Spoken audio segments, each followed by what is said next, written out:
their social responsibilities and our federal government to squander hundreds of billions of dollars and accumulate enormous debts that will fall upon our children. While corporations are paying lower taxes than ever before and tax breaks for the wealthy are expanded, the middle class is forced to shoulder ever more of the tax burden, even as American working men and women are working harder than ever simply to keep their jobs, and they're working longer hours at reduced pay with fewer benefits.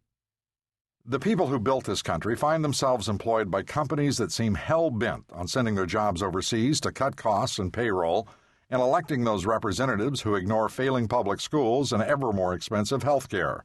They are, in short, becoming a class of people with uncertain job prospects, insecure financial futures, and the likelihood of a severely reduced standard of living.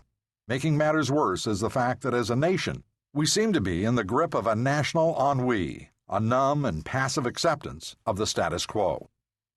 In my opinion, we're on the verge of not only losing our government of the people, for the people, and by the people, but also standing idly by while the American dream becomes a national nightmare for all of us.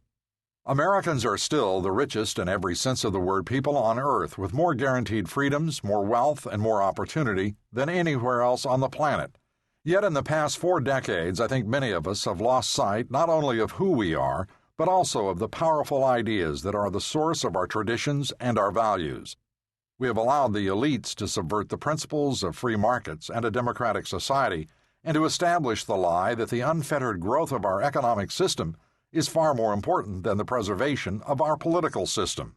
Our middle class has suffered in silence for far too long, and it simply cannot afford to suffer or be silent for much longer. Hardworking Americans have not spoken out about their increasingly marginalized role in this society, and as a consequence, they've all but lost their voice. Without that strong, clear, and vibrant voice, all the major decisions about America and our future will be made by the elites of government, big business, and special interests. Those elites treasure that silence as it enables them to claim America's future for their own. If we are to have the America you and I want, and the one we and our children deserve, we must resolutely face these challenges to our way of life, and we must do so now. Chapter 1. War on the Middle Class. I cannot imagine what the men who wrote these words would think of America today.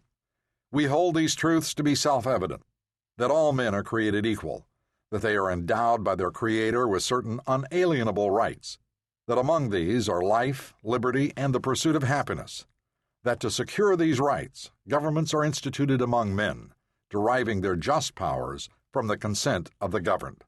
I don't know about you, but I haven't consented to much of what government has done in the past 20 years. Our Declaration states unequivocally that all men are created equal, that governments derive their just powers from the consent of the governed. Our country was founded with the intent that class distinction and rigid social structure were things left behind in the old world and had no place in the new. The American dream was, from the beginning, the promise of political democracy, a wide range of civil liberties, and the opportunity for economic prosperity for each and every citizen. The men who signed our Declaration of Independence were a mixture of the wealthy and the poor, the well-educated and the uneducated. Revisionist history would have us believe our nation's founders were uniformly elitist, wealthy, and entitled men who were the only individuals capable of grasping the enormity of what it took to govern a new country. This was born of a very European notion that the aristocrats were born or entitled to public service. They point to Thomas Jefferson, a landowner with extensive holdings, or John Hancock, who inherited one of the largest estates in the colonies, or Samuel Adams, owner of a brewery. They rarely cite the fact that Benjamin Franklin was one of 17 children of a candle maker and spent much of his youth as an indentured printer's apprentice and clerk, or that George Taylor worked in an iron mill, or that Roger Whipple was a merchant seaman, or that George Walton was an orphan who apprenticed as a carpenter. The 56 men who signed the Declaration were a diverse group, consisting of doctors, lawyers, soldiers, farmers, and merchants. Their backgrounds were varied. Some were born in the colonies, others came from disparate parts of Britain. Some went to Harvard, some went to Yale, some were schooled in England, some were schooled at home, others were entirely self-taught. Together these men forged a collective understanding of the needs and desires of the entire country, not of a few select and special interest. Today, the politically powerful and wealthy dominate our society, economy, and government. Never has social class been more distinct or disturbing in American society than now. As well as having become a nation sharply divided by partisan politics, race, religion, culture, and age, we are divided by what we do and what we have or don't have. Our social, economic, and political divisions are all the more troubling because we Americans, or at least the vast majority of us, still truly believe in the democratic principles that have defined our nation from its founding: equality, individual freedom and responsibility, and economic opportunity. Now a new reality is being forced upon us, a reality that is being shaped by elites who care little for the common good and the success of the great American experiment as it's been defined for 200 years.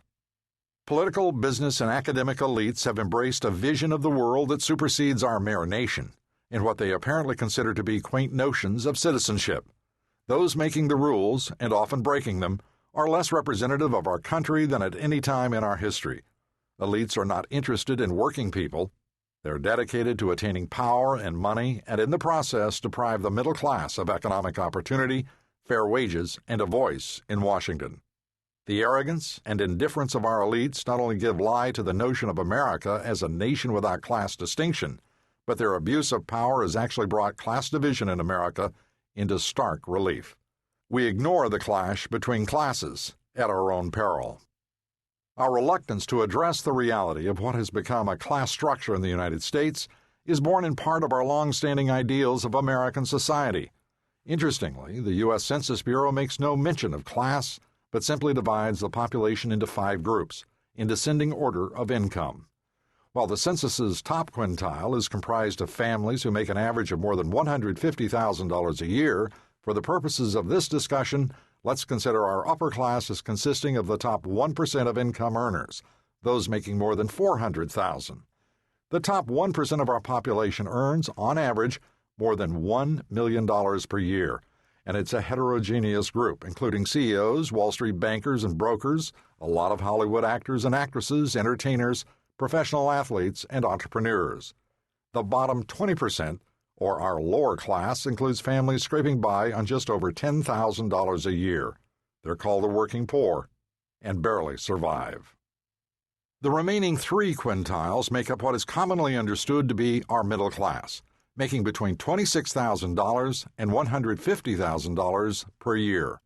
In purely economic terms, it's the people in the middle income brackets between the richest 20% and the poorest 20% who make up our middle class. The average U.S. income, interestingly, is $60,520 a year, due to the fact that people making millions of dollars dramatically offset the income of those at the poverty level. In actuality, half of all Americans make more than $44,000, half make less. Some critics believe that money should not be the only index of class distinction, and have proposed other definitions. Elizabeth Warren, a law professor at Harvard who has done extensive research on the issue, argues that finances alone don't provide enough information, and that using a scale that divides the population into fifths is too confining and doesn't take into account that some people move freely between those various quintiles. Instead, she's developed this baseline criteria for membership in the middle class: property ownership, higher education, and occupational prestige. People in the middle class have been to college, but haven't necessarily graduated. They have or have had a good job, a job in the upper 80% of occupational prestige scores, and they've bought a home.